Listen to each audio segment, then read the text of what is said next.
Hello, welcome to Down the Rabbit Hole podcast with me, your host, Matty T.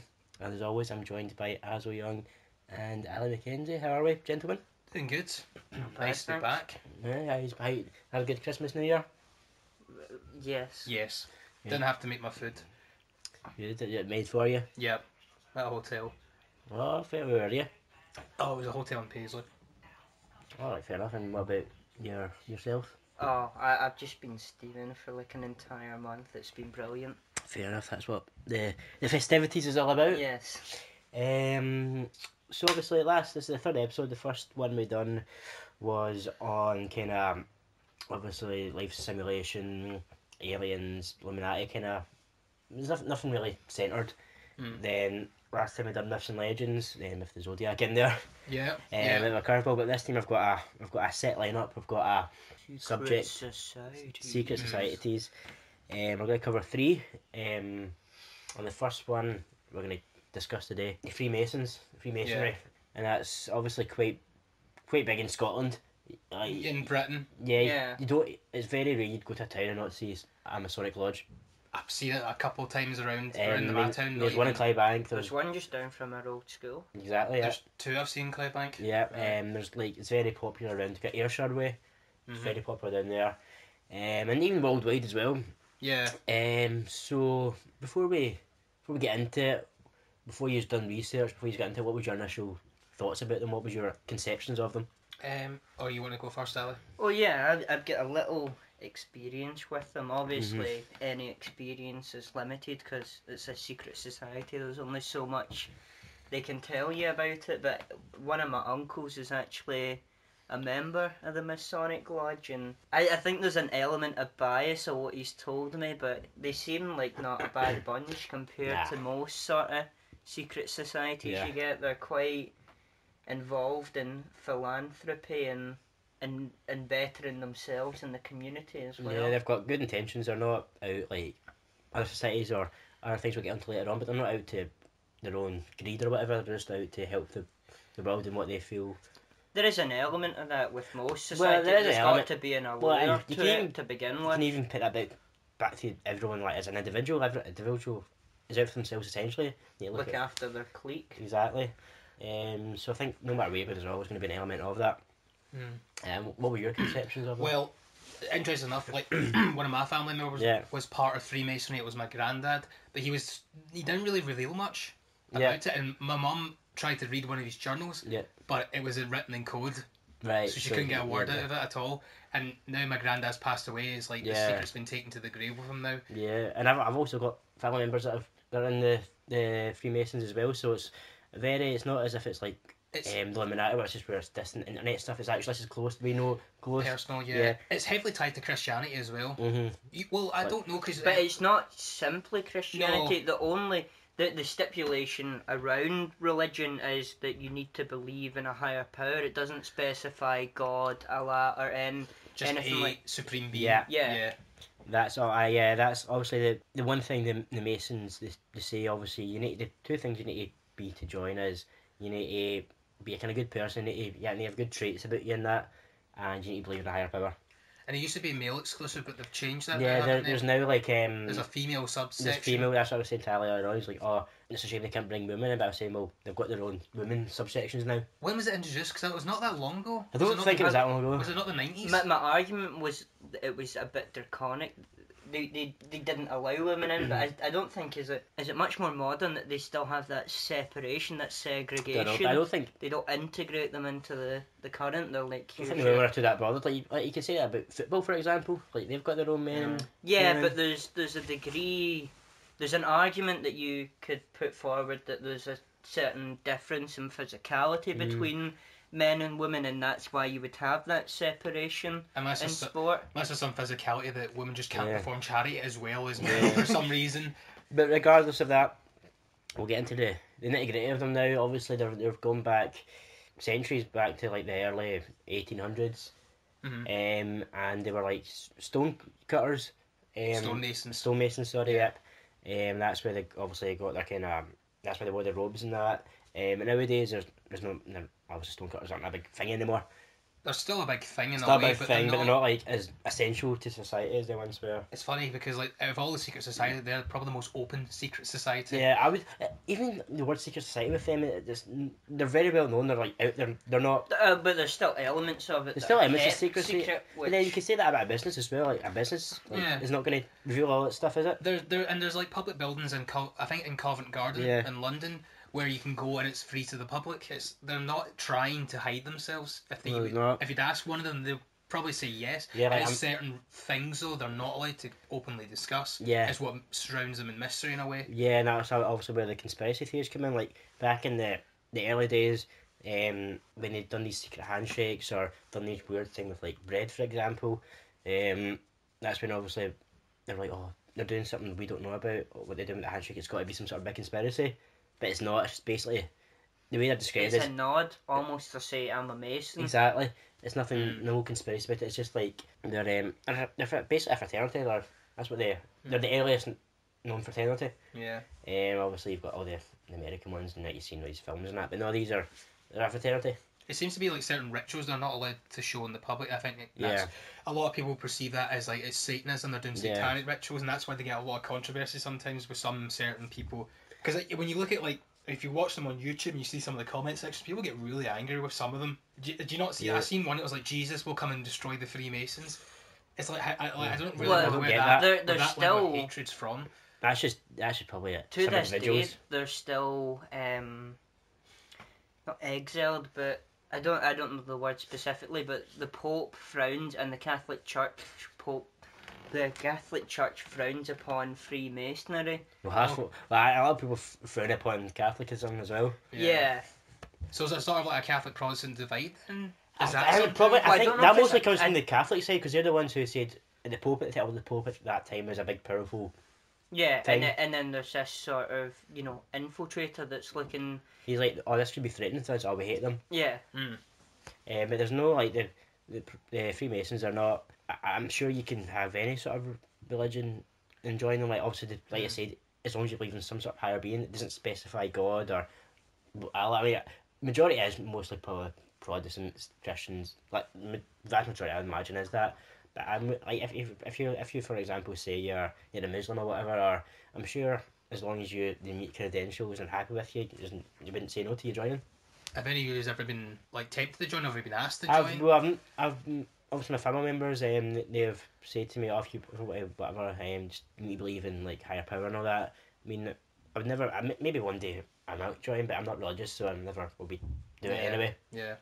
But there's nothing stopping you saying that you do believe in it, but you secretly don't. You're just using it to get in. Yeah. I wonder how, because they have like so much connections. Probably a lot of people get employment out from them. Yeah, I mean, because they know people. So I wonder how many people actually just say they believe in a god. Yeah, just to get in, infiltrate in a way. There's nothing to infiltrate. There's no bad menace there. There's no. Yeah. And like, see, in America, like, I was watching this guy. He was saying like 95% of the police in America are Masons. Okay. Maybe he's exaggerating that figure a bit, but he's saying the vast majority are Masons. And obviously, if to get in, you need to do this vote with the white ball and the black ball. Black ball, yeah. And if you get one black ball, you're not in. Which it might seem a bit harsh, but I think obviously they're brothers in arms. They're if not one person agrees, like okay, he's not in. Like that's not uncommon. Like see for like I presume maybe like some sort of football supporters clubs. All have to agree for you to join in. I don't think that's dodgy at all. I think that's just common practice in these kind of groups.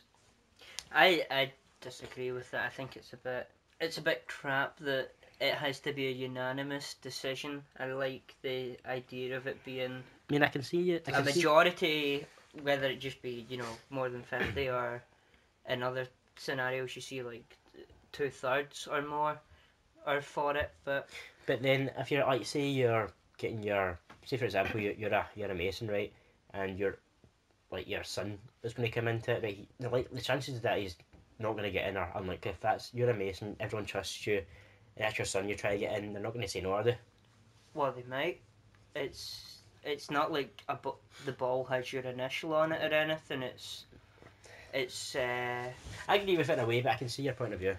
So you're saying that everyone has to agree? I think these types of things, that everyone has to agree, yeah. But I think I see it. I can see why people see it's unfair. But in my opinion, I think for those type of things, they're a very serious group, and they don't want. If someone has a doubt, fair enough. That's I understand why they don't want. Must be a real hassle though, in some circumstances. Yeah. Can you imagine our democratic voting system trying to get everyone to agree on something? It'd be near enough impossible. But obviously that group's smaller, and since they're so well connected, they could probably tell straight away if they know if someone's going to get in or not. Yeah, and now obviously. Like, you must have to get a bad name around yourself to not get in. I know. Because they wouldn't put someone forward if they knew for a fact they would get in. Yeah. I guess. But I don't. It's not like well, we'll get into another society later, but it's not like this other society where you have to get invited in. Like MD it's basically almost like an application. You can apply and you need to meet certain criteria in it. I'm not sure about that. I think you need to actually be invited. Well, maybe into the Freemasons. I'm sure if you ask them, they'll invite you. But I think it's not as like I'm not sure. I feel like you need an in. I think obviously if you know someone that will help you can just ask them and they'll be like, okay, I'll try and get you in. But I don't think it's as convoluted as the Skull and Bones, which we'll talk about. Aye. But we'll get into some of their secrets. Obviously we don't know the secrets. I mean that's what their secrets. But it's interesting that I was watching.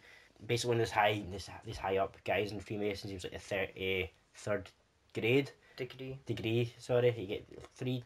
It's fair. You need to pass the 3rd degree to become a member. Hence the term getting the 3rd degree. Yeah, so you need to pass the 3rd degree to become a fully fledged member. And this guy's like 33rd degree, so he's pretty high up. And he says, "I took an oath to keep those secrets from you, but I didn't say anything about if you found out about those secrets. So see if you found out about the secrets." You don't care. Yeah, but it's if they know if someone's told them, like from Freemasons. Is that what you mean? No. So what? No. The guy asked him in the interview if I knew any of the secrets. Like for example, a handshake. Would you have to kill me? It was like sort of conspiracy. Okay. Or pandering to conspiracy theorists. The interviewer was, but he said, "Would you have to kill me?"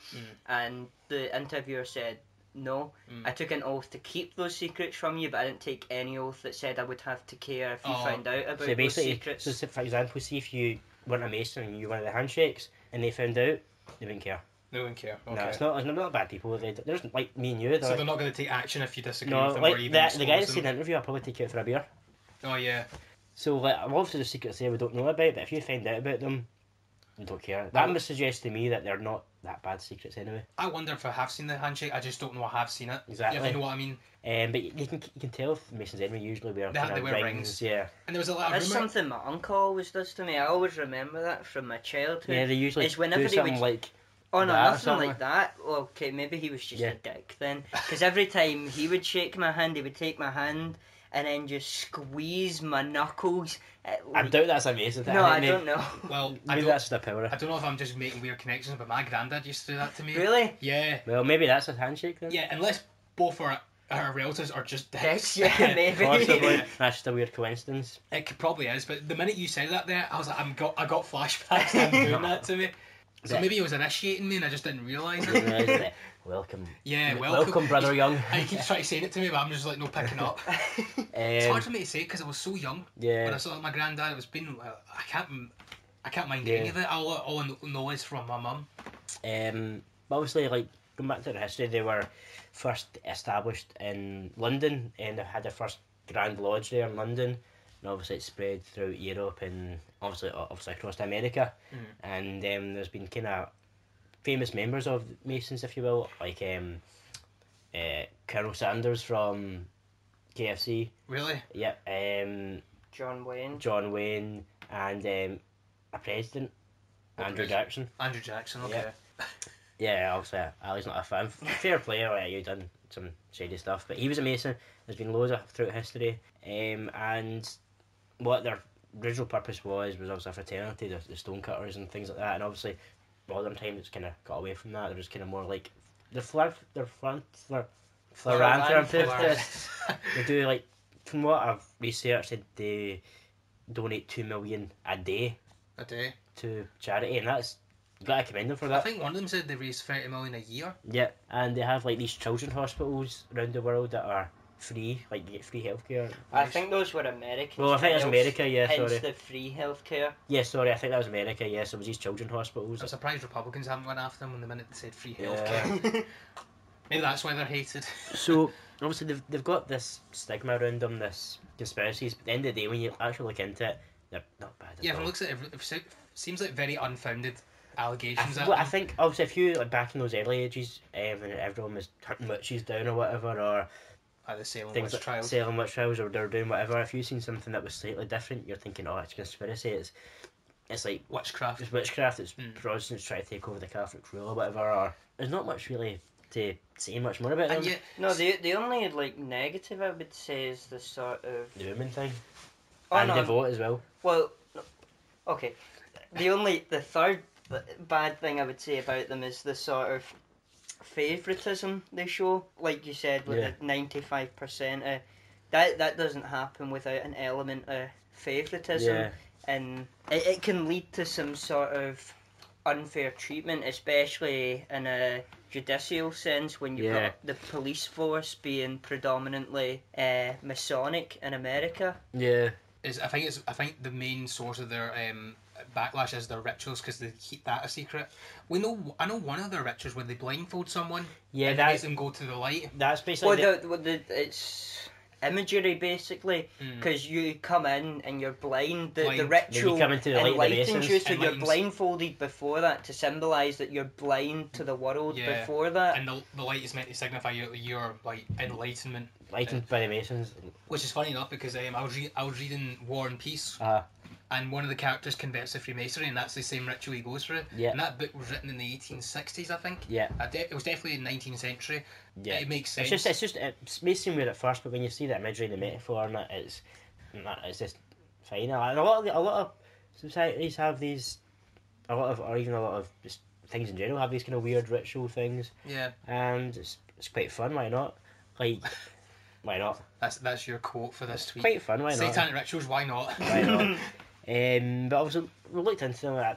Freemasons, in the day, in my opinion, they're not part of some world conspiracy. Yeah. Unlike some other secret societies, they don't go nuts and try to hunt you down if you speak bad about them. They just don't care. They've been associated with the OCNI, but then is that the because a lot of the images you'll see are paintings or depictions from the early days. It has the triangle with the OCNI justice. That was back then when Freemasons were founded. That was everywhere. It's just basically it was a common symbol back then. It didn't mean anything. And the actual Illuminati, the real Illuminati, used that as their symbol, and it was very commonplace. It was just it's basically like nowadays seeing like the BBC logo everywhere, and then years and years and years later thinking, what's a BBC look like? But maybe that was a bad example. They've all seen BBC. You know what I mean? Like it's just like the peace symbol, or it's just a swastika to go the polar opposite. Yeah, it's just a symbol. There's not much to look into. Like obviously you think that means they're always watching us and that. No, it's just a symbol. Like CBS, they've got the eye. Does that mean? Yeah, who knows? They're like save that for the next episode. But I think we've covered them. Yeah. Freemasons, not bad people at all. Just a group of gentlemen who do philanthropy, get together, and they're just pals at the end of the day. Yeah, well, this is the tip of the iceberg. We're going to move on to something a bit more speculative. We started off quite light-hearted. We're going to move on to the Skull and Bones Society. Skull and Bones. And I don't know what to start with them. To start off, they were founded in 1832 in Yale. Mm-hmm. And obviously they've got their headquarters, if you like, called the Tomb. The Tomb, yeah. The Tomb in Yale University. And they're just shrouded in mystery, and from the name they've got a lot of blood in their hands, possibly either metaphorically or literally, and they really came to attention in the modern era through the Bushes, I would say. Yeah, well, from their connections, they have really, really high profile connections in the American court system and government as well. I mean, put it this way, members of the Skull and Bones Society, they're politicians, there's been 3 presidents. I'm pretty sure court judges as well, I think. Court judges, senators, all sort of political figures. It's a fried, bonkers fact that more people who have been part of the Skull and Bones Societies are part of these high power positions than people who have studied for years through university and got their qualifications. Mm-hmm. More people for this society are in better positions than people who have studied all their lives for it. Yep. Do you think there's an element of of favouritism from the society there, that they escalate people that have been in the Skull and Bones Society to these positions, or do you think it's purely coincidence? Because these people, you say that the society was founded in Yale. Yale is a really prolific university in America. Do you think it's just coincidence that these people would eventually go on to that anyway, whether or not they ended up in this? Or you could look at it from the point of view that the Skull and Bones are in charge of it all, so they... I say it's a lot of column A and column B. I think there's a mix of the two. They've definitely had an influence on like higher powers from their prestige universities. I think they've got, obviously, Illuminati is kind of the main, just like everyone looks at, but I think see the story we know about the Illuminati, the real Illuminati, where they came to power and then faded out. They were disbanded. I think that's true. I think the Skull and Bones have more influence than the Illuminati ever had. Well, and the Skull and Bones is founded in fact rather than shadows. Actually, because the Skull and Bone Society is exclusive to America, and the evidence that we have with them obtaining power, whereas the Illuminati is more international. So probably... Well, that's based on rumours and conspiracies. That's chasing shadows, but the Skull and Bones is based in fact. Well, they're definitely a real group. There's no denying that. And there's no denying that these political figures were in these groups. The chasing shadows is whether or not Skull and Bone Society has an influence or a control on these. I believe so. I mean, like David Rockefeller, part of it. Times Magazine creator. Oh yeah, the Times Magazine. Yeah, that's a big. Times Magazine's a big influence. I think not even just the Bushes, a couple of presidents as well. A couple of presidents. I mean, I'm not denying these figures have an influence on society. The bit I'm disputing is whether I've not seen any concrete evidence. No. I'm not convinced by any evidence that the Skull and Bones Society has a hold on these figures. Oh, right, I get it. It's just because you're a part of this society, does it mean that society still has a grip on them today? I mean, obviously, seen that George W. Bush interview where he's like, "Are you still a thing? I didn't know they existed." He's probably tried to. Oh no, they asked him to say about it, and he said, "Oh, I couldn't say, it's so secretive. I don't even know." That was too. I don't know if it still exists. Yeah. Yeah.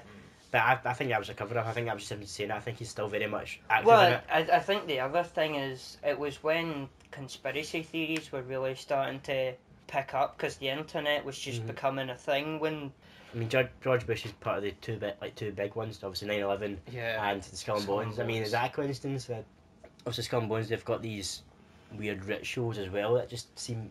Yeah, I mean, obviously we talked about the Freemasons with the rituals, but that blindfold one, that seems nothing compared to what they do. Oh yeah, the one of kissing skulls and drinking fake blood from skulls. Anything to do with skulls, they will do it. Yeah. The one that I heard was masturbating in a coffin, which sounds like something Marilyn Manson would do at a stage performance. Yeah, a lot of their rituals are kind of sexual based and they're like doing like fake killings and that, and everyone's screaming and going mental. Try to disorient the new members, because what was that? Was it CBS or was it CNN? I'm not sure. It was one of the American news organisations where they were secretly filming one. I'm sure Alex Jones filmed them as well. Oh, he'll be The footage we saw though it wasn't very telling, because the footage was pretty terrible. It was pretty old. It was the same issue I had with last episode, where because it's come from the internet, it's been heavily compressed to the point it's so pixelated and rubbish, you can't really make anything out except from... It doesn't help the fact it was shot in the dark. Yeah, but then you need to straight that they're not going to do it in the they won't do it in broad daylight, aye. But Skull and Bones, obviously... Oh, sorry, what were you going to say? Oh, you go. No, I was just going to say, you have to make it as well. There's other secret societies in Yale. It's not just Skull and Bones. Yeah. There was the Scroll and Key one. There was the Wolf one. Yeah. And I think one of them was meant to be opposition to Skull and Bones. Yeah, but I don't know what they mean by opposition. Is it just like two? They all went on to become Democrats. Maybe you look at it like in the terms of fraternities, you have Alpha and Omega, like they're competing against maybe that kind of thing. But I would like to know what were they directly opposite? Like, was it just a friendly competition, or was it actual serious opposition? Like they were like ideologically opposed. Or vying for power, if you believe that these people were placed by the Skull and Bones Society into high-ranking positions. And if you look at it even deeper, two members of Skull and Bones were, if you think about it from the point of view that Skull and Bones control everything in America, at least anyway, you've got Skull and Bones members who were part of the Democrats and Skull and Bones members who were part of the Republicans, so no matter who you vote for, Skull and Bones is still going to win. Yeah. So your choice is an illusion. We didn't see any evidence though. Well, you kind of went. Yeah. A to B to Z. Yeah. With that, he went off a bit of the rails and he didn't cite anything. When we say it, we're referring to. Well, because the video we watched only highlighted Republican figures. Yeah. That had been associated with the Skull and Bones Society. It didn't. You mentioned one Democrat who was running for president against George Bush, I think. That's one piece of evidence there. One. And that backs up his idea of it's controlling A and B. So no matter they both lead to C anyway. I would need more evidence that they have control of both, like heavy control of both. Yeah. They might have had higher control earlier, but I've not really seen them recently. No. Crop up. It seems like a very mid-2000s conspiracy. Yeah. Did you not say they have something to do with Obama as well? I thought. Well, I think the one I seen. I think it got debunked. I think it's rubbish. I think the main one's obviously the Bushes. The Bushes, yeah. Yeah. And obviously George... Well, because they both come out and discussed it. Yeah. Well, yeah. Well, and validated these claims as well that they were in. I mean, there's no question about it. They were part of it. Yeah. And interesting, George Bush Senior, which must have been years ago. I don't know when it was, maybe the 70s or something. Made a speech talking about a new world order. That was George H.W. Bush. Yeah, he said senior. Oh, right, George okay, Bush, yeah, sorry. Talking about this new world order and how we're going to get United Nations and all that, which seems very Illuminati-esque. Could be, but it depends if he just said that as a catch-all phrase for That's maybe he's not realising the whole connotations that has. It seems slightly ambiguous for it to be associated with it, but would you come out? That's the thing though, you would, if you were in this society, you would be ambiguous about it, you wouldn't come out and say... Yeah. So... And I mean, George... W. Bush... George H. Bush. Yeah. Can I get a word? George H. Bush was in an interview talking about it, he's like, if you win the election, he's like, no, I will win the election. And that was W. That was W. Bush. Yeah, George W. Bush, and he did win the election, obviously, and became president. And I don't know what a shitstorm that was, but and I want to go back to their name, the Skull and Bones. When you actually go into the tomb, obviously it's covered in darkness, and it's just a creepy place. And back in the 70s, I remember I went into there, and you recalled there was literal skulls everywhere. Some of them not human. I don't know if that means it's animals or extraterrestrials. I doubt that. It's probably some sort of animals, and my guess maybe a goat, because goats always get involved in this kind of stuff. I mean, pardon the pun, but I wouldn't want to go down that rabbit hole of aliens, alien bones and the skull and bones. I know. But did they also say the rumours are that they've stole bones? Stole bones. Famous people. They got. I'm sure they dug Geronimo up like a was one of them. Native American, wasn't it? Yeah. Was that Geronimo that was one of them? It was Geronimo that was the Native American, and the tribe were. And it's apparently, to my knowledge, unless it's been recovered, they've still got it. Yeah. I mean that was something that the tribe were asking for, but not asking, demanding the return of his remains. Yeah, and obviously I doubt they would get it back. But I mean, and George Bush Senior was actually part of the one who dug that up. Was it? Dug it up, yeah. All right. Oh, was it his? It was a few members. Others they would take turns watching and digging, and that's just like this. He's big political figure digging up as a grave digger. I mean, that's just. Well, he wasn't a big political figure at the time, but obviously he went on to be. Yeah. But the thing is, I don't understand. What's the significance of this guy's bones? Why did they want? I don't know. Maybe it's math. I don't know. Maybe the white man, if you will, for lack of a better term, took over. These Native Americans took over their land and that. Maybe that's them digging up to kind of rub it in their face, almost like, oh, we've took over. We can dig up your bones and that, and almost mock them. Well, yeah, because it's quite. They're quite ritualistic, the Native Americans, so that's them kind of mocking it. The burial is quite. So we took over your land. Important to them. That's you taking over your land. All these burials, or just mock it and all that. It's kind of spitting on their culture almost. Yeah. I mean, yeah, if you're like, because they say they have that like reputation of digging up famous people, is it just not to signify how much influence they have and how much higher power That's they what have? I'm possibly thinking. Obviously, their name, Skull and Bones, are living up to their name. Yeah. We'll move on from them because I think they're quite dark and depressing. The other problem with them is we don't have enough. Don't have enough info on me. Yeah. Yeah. I mean, they literally are a secret society, so there's only so much you can get. Do you think they still have influence nowadays? Because as I said, I don't hear them much recently now. It's more, like I said, it's more of a 2000s thing. But do you still think they're around? Well, like, they're secret society, no, but you hear much, are you? Yeah. But I think they're still a thing. I mean, the tomb is still there. Yeah. I think they're still active as well. They're still active. To answer your question, they have much influence now. I don't think they did like back in the. I think their heyday was like when George W. Bush was president. So like between 80s and 90s then? Between 80s and 90s, early 2000s, I think that's their main kind of... Yeah. When they got their main power, their main influence. But nowadays, they're still definitely a real thing, 100%. It'd be interesting to know how many modern politicians are a member of... Or up and coming politicians who are a member of the Skull and Bones. That'll be interesting to know.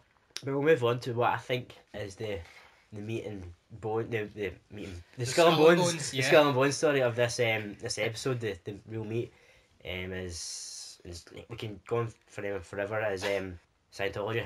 Oh, this is a doozy. This is going to be take up a big large segment of this episode, and I don't even know where to start. Obviously, Scientology. Well, start with the origins. The origins. They were created by an author, L. Ron Hubbard. A fictional author. Science fiction. And science fiction. Another thing to keep in mind is he once said, before he ever came up with the concept of Scientology, he actually said this, it's a quote, he says the best way to make money is to create a religion. I mean, he's not wrong. But they're exempt from tax, Scientology, because they're deemed, only in America. Not in Britain. All of Europe were like, fuck you, you're not a religion. They classify them as a cult, aye.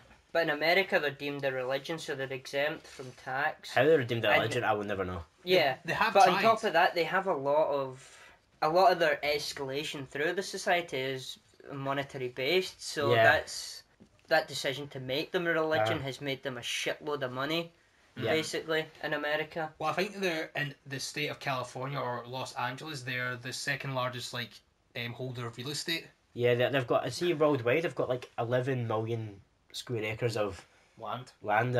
Yeah, and that's just.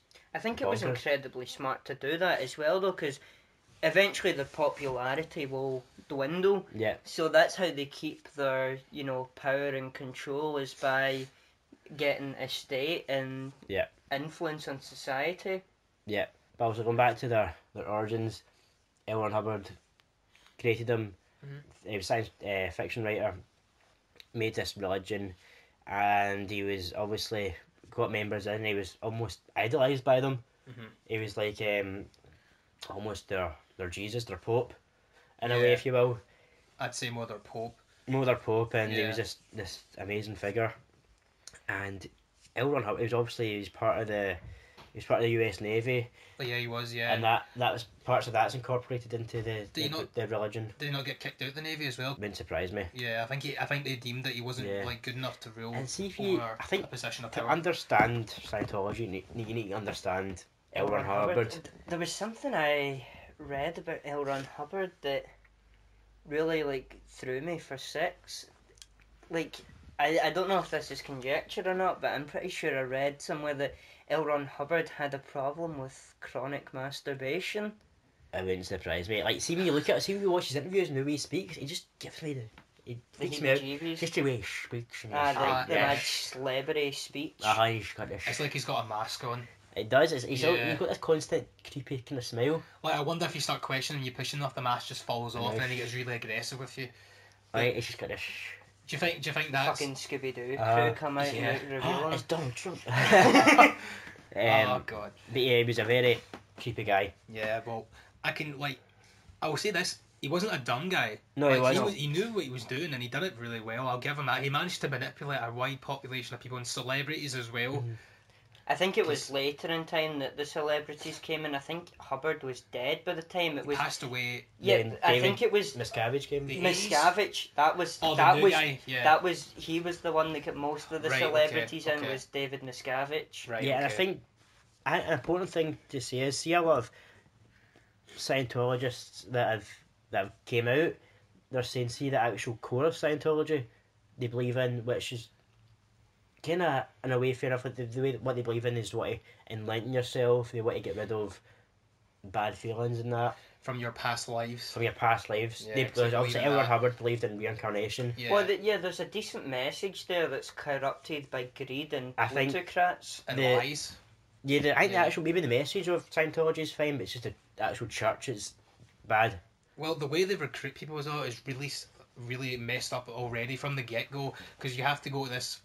It's some way you have to clean your past. Yeah. Like frustrations. You hold these 2 cylinders on an e-meter. Yeah. Yeah. I can't remember what it's not a ritual, but the procedure. I don't think anyone really knows for certain. No, there is a name for it. I can't remember what it's called though. Clearing, I think it is. Oh yeah. Sorry, I thought you were talking about something else. Like yeah, that.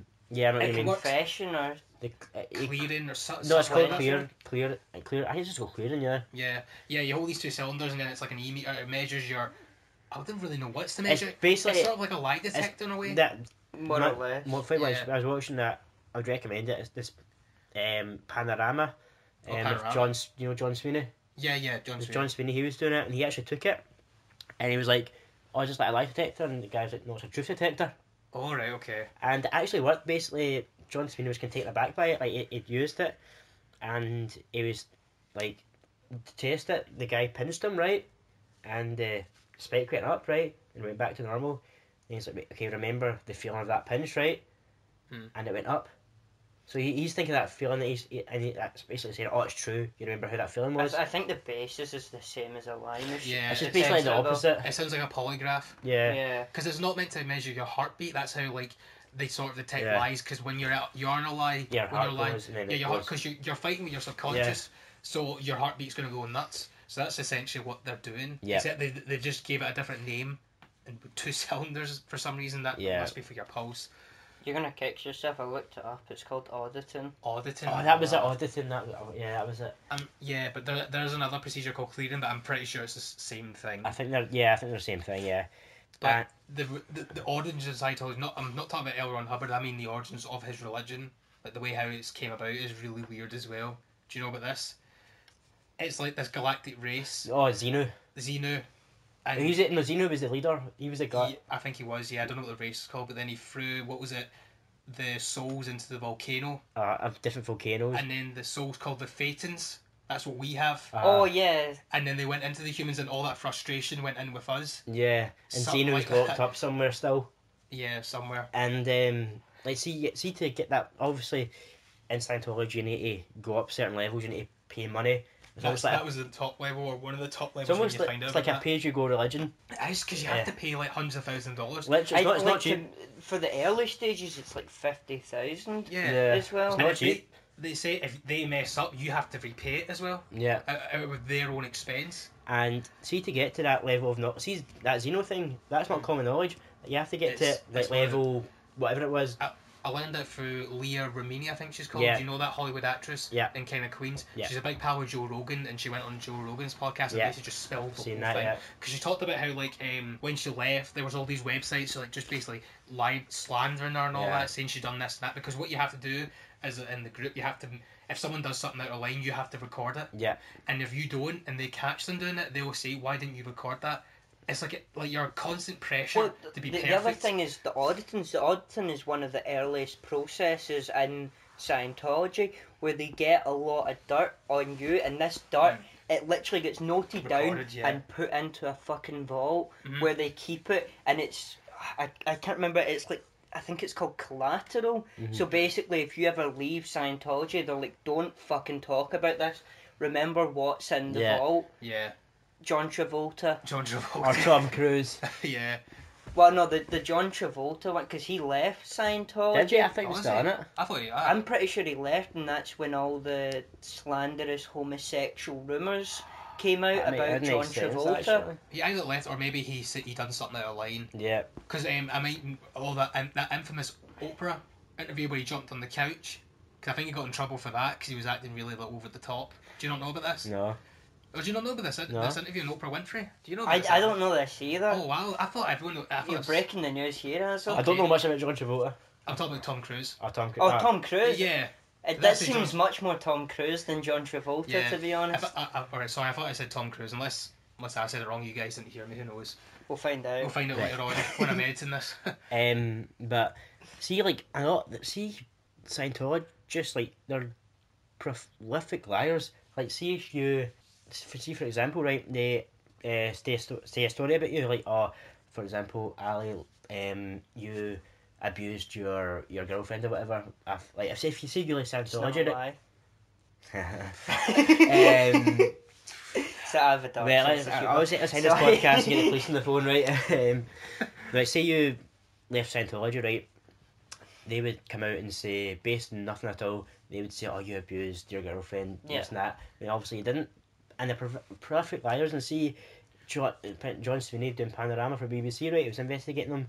They would actually follow him about. Yeah, that was the thing in the Louis Theroux documentary as well. They make like a documentary almost about him that they show to their clique and go, but they take it way out of context. Now look at this asshole, he's trying to denounce Scientology, he's being slanderous and this and that. Yeah, they get really touchy if you get near their property as well. They're always on edge every time. And like they get annoyed. Let's say for example, right, remember he was interviewing this actress, John Sweeney.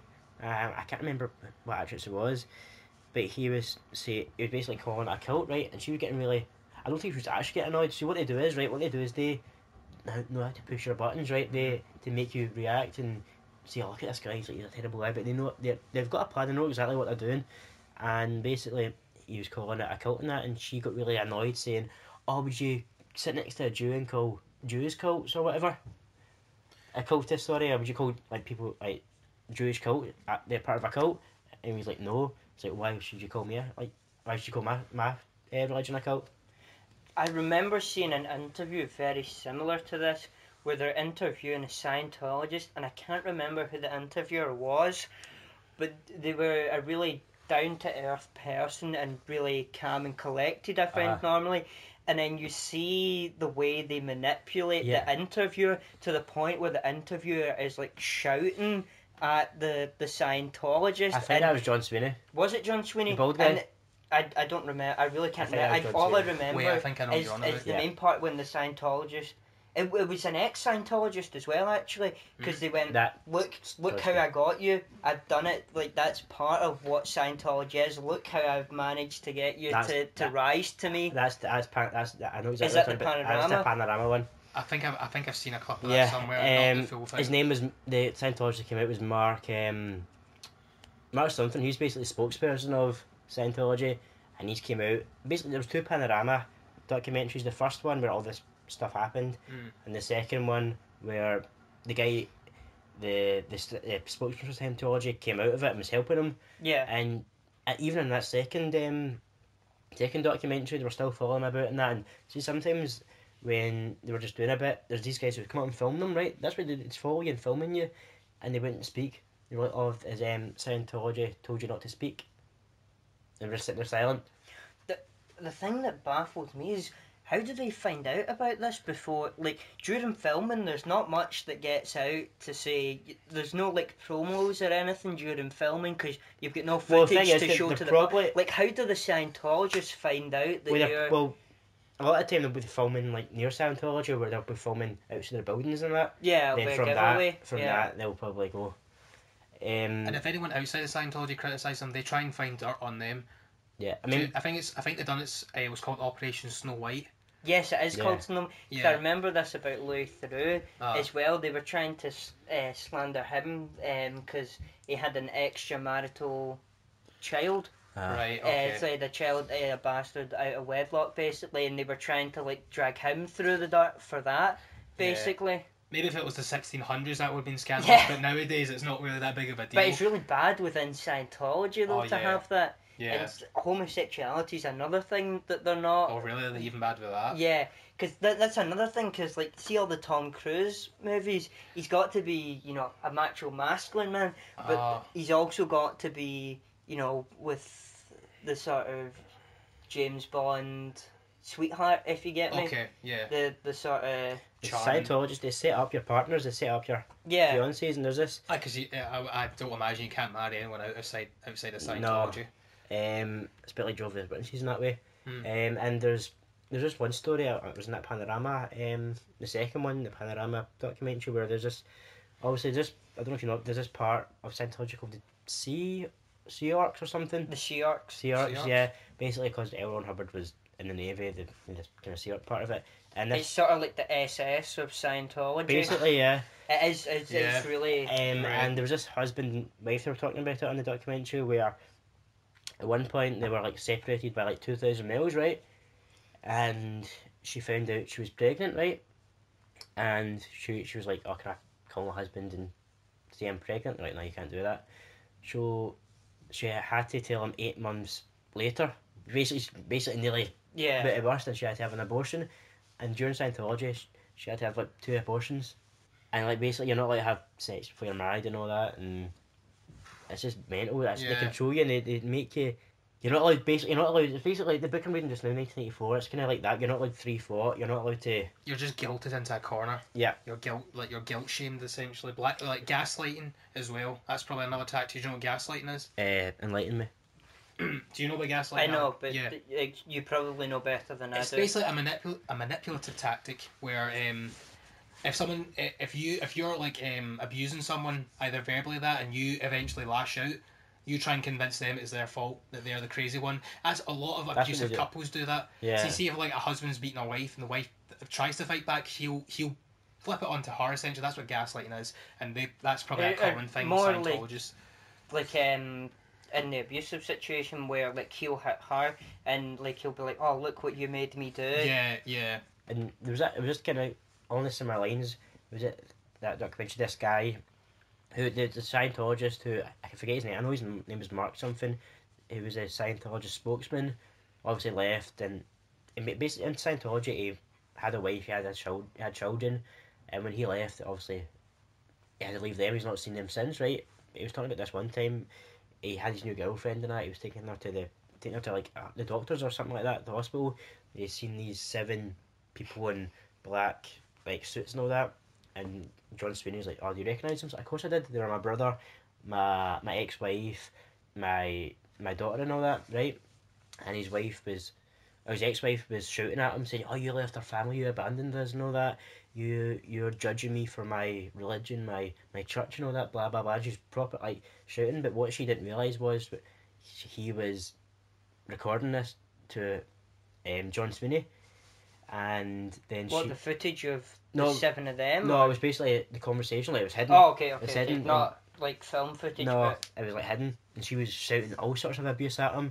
And he's like, "That's what they do. They abuse you. They do this. They do that." And she like hurt her arm, right? And eventually the police turned up, and she's saying, "Oh, he hit me. He broke my arm and all that." And there was no evidence whatsoever to say that he hit her and all that. She basically just done it to obviously psychologically fuck him and like get him in trouble and that. But the police, there was no charges brought because the police were like, well, from the evidence we've seen, nothing's broken. Nothing's actually, there's no outside. It's basically self-done, right? So conflicted, and that's what they do. They try to guilt you. They try to do all sorts to get you into their way, to keep you in line. Yeah, essentially, so you don't question your thoughts or your own actions, and to the point where you can get yourself out. They try and avoid that, and now with the internet about it, it's much harder to do so. And I mean, it's mental, like. And they, like I said, they try to find dirt on people, on people who are not in Scientology. What they've done really through it, and they've done it with the creators of South Park. I was actually a bit onto that, because they found nothing on them. They found nothing. Yeah, they try to find anything on them, and they found nothing at all. So that must have been really embarrassing. What gets me as well, their Scientologists, their point of view. It's actually the guy on South Park, the chef Isaac Hayes, who left. He basically had no problem making fun of Jews or making fun of Catholics or making fun of women, whatever. Mm-hmm. He had no problem with that. But as soon as South Park made fun of Scientology, he left. Yeah. I mean, that's like, come on, that's just pathetic. Then they actually in South Park, he actually came back, but he didn't actually come back. They just used voice clips of him. No, that's when they kill off. It made him seem like a pedo. Spoiler alert! That's when they kill off Chef. Yeah, well, spoiler it from like 15 years ago. And yeah, still, someone might be binge watching South Park. They're one episode away from that now, but fuck you. Yeah. Go watch more South Park. And they rephrase in a way like, he's not part of Scientology, chef. He's part of a weird club who likes children. and it's like seeing that episode, that's kind of symbolic. Basically, chefs came back, right, and they've put dirt on chef like he's a pedo. Yeah, but that's what Scientology would do in real life. Yeah. Well, they didn't put dirt on him. They just made an insult. They were just making fun of him. If you look at a bigger point of view, say what he's saying is like it's putting dirt on him, like in the episode, the way Scientology would run you through the mud. Okay, so basically, in the episode, they're running chef through the mud by saying he's like a pedo. But then in this bigger picture, that's what Scientology really do. And obviously, I might talk about David Miscavige. Okay. He's so good with words. He's charismatic. He's so manipulative, and he's probably he's probably one of the richest men in the world, right? One of them wouldn't surprise me. Like, maybe not up there with Bezos and stuff. Cause the amount of money he's not. I don't think he's on Forbes and all that, right? Because he's technically part of religion, right? But I think he obviously maybe he does genuinely believe in Scientology, right? I wouldn't doubt it, but he knows this is a money and fit machine. Yeah. Have you seen some of the trophies they get? The trophies are ridiculous. They're like elaborate. I remember there was one like award ceremony that they put out to the world. Yeah. And it's the one where Tom Cruise gets it's like almost like a Medal of Honor. Yeah. It's like a big golden star. Yeah, and there's one that's like a big sword. It's weird. But even L. Ron Hubbard gave himself awards for making a religion. He's like sucking your own dick, to be honest. That is the epitome of L. Ron Hubbard. He's egotistical. Yeah, it's all self-serving for him because his books weren't selling well. And he wasn't making enough money. They made this religion, and they actually said years beforehand, the best way to make money is like make a fake religion or make it this religion. That's exactly what he done. I think he still holds the Guinness World Record for most published books from one author. Probably. He's written a lot. I've never actually read. I don't know if sci-fi. I don't know if his books are any good. Probably not. They're not. No. Have you read one? No, but the reviews I've seen about his books, they're pretty trash, even for sci-fi. Okay. They do. I've seen some of the covers, and it just looks like something you see in a pound shop. Yeah. With the covers, they do look really cheap. And I just want to touch on something as well, how Scientology have apparently kidnapped people and left them in these rooms for years. It's basically they don't get outside knowledge. They don't get outside contact. They're set in these rooms for basically years. And Scientology have been accused of kidnapping a lot of missing people. Has there been any proof of it though? Well, kinda. I think there's been proof that, but you can't. Basically, there's kind of small proof that Scientology have kidnapped a lot of people, and for whatever reason, maybe they've left, maybe they've spoken out against them or whatever, and they've been kept in these rooms and they're basically been brainwashed. And a lot of times, right, see, when the police or whatever catch them, they don't want to come out. They're saying, "Oh no, I'm fine." That's the cult society, though. I mean, it's the same with R. Kelly. That's why he got away with it for so long as well, because they were there out of free will of their own volition. Yeah. The police couldn't actually do anything about it. That's mental. Like the police actually found these people locked up in Scientology places. They're essentially in a cage, right? Mm-hmm. And they're like, "Oh, you're free. We've got you. Don't worry." And they're like, "No, I'm in here myself. I want to be in here. This is my own choice to be in here and all that." And basically, that's just Scientology have brainwashed them to say that's their free will, that they're in this cage living like a dog, basically. Yeah. And that's just so... pretty sickening. And do you know what? Like, obviously, if you look into Scientology and obviously they follow you about and start filming it, see if you've done that to... Obviously, we touched on Freemasons. Or if you looked into Catholics or Protestants or Jews or whatever a religion, Buddhists, if you look into them, they don't care. Like, they whatever.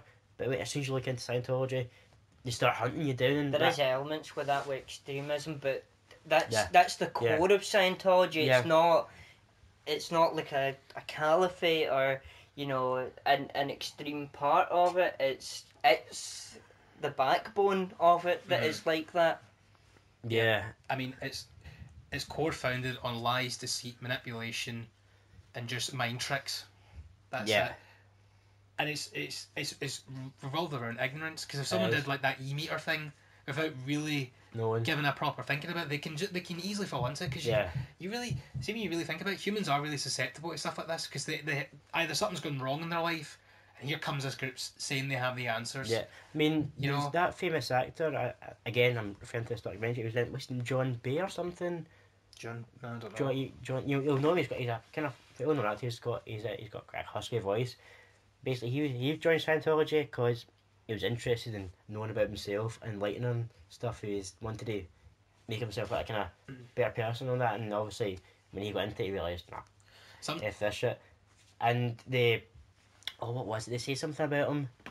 They say something about him that contradicted himself. So if I was in Scientology at the time I was doing this, you were monitoring me, how can I have done that?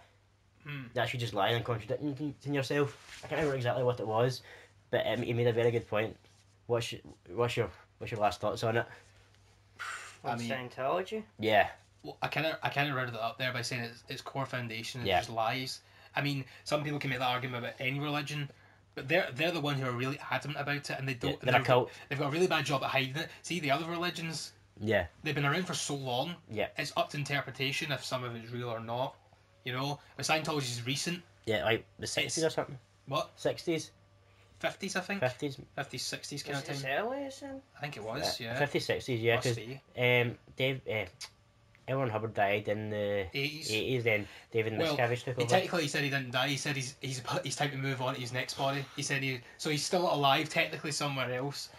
Nah. But that was his excuse. Technically, reincarnation is part of a big lot of cultures. Yeah, Hinduism and then Buddhism are the main two. Yeah. I can picture him like he's ready to die and he was like, oh shit, I need to tell them I'm that coming I back should die. as a dung beetle. Yeah. I think L. Ron Hubbard was playing everyone.